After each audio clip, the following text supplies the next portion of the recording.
প্রিয় দর্শক শ্রোতা সবাইকে আসসালামু আলাইকুম। আজকে 31শে জানুয়ারি রোজ শুক্রবার। আজকে জানিয়ে দেবো আলু এবং পেঁয়াজের পাইকারি বাজার দর। বহুদিন পর কিন্তু আপনাদেরকে আজকে জানিয়ে দেবো পেঁয়াজের আপডেট। দর্শক সম্পূর্ণ ভিডিওটি দেখতে থাকুন। দর্শক আজকে কিন্তু আদার বাজার অনেক বেশি।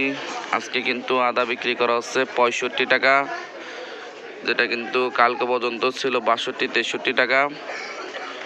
তো দর্শক বুঝতেই পারছেন যে আদার বাজার কিন্তু একটু বেশি।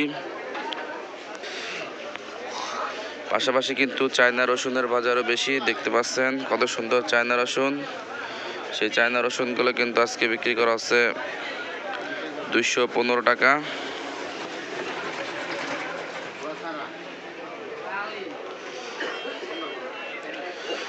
আর এই পাশটাতে কিন্তু রয়েছে আলু।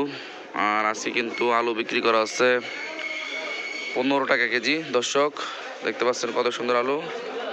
আজকে কিন্তু 15 টাকায় বিক্রি করা হচ্ছে। আজকে সকালের বাজারে আপডেট। পরবর্তী আপডেট কিন্তু অবশ্যই আপনাদেরকে জানিয়ে দেওয়া হবে।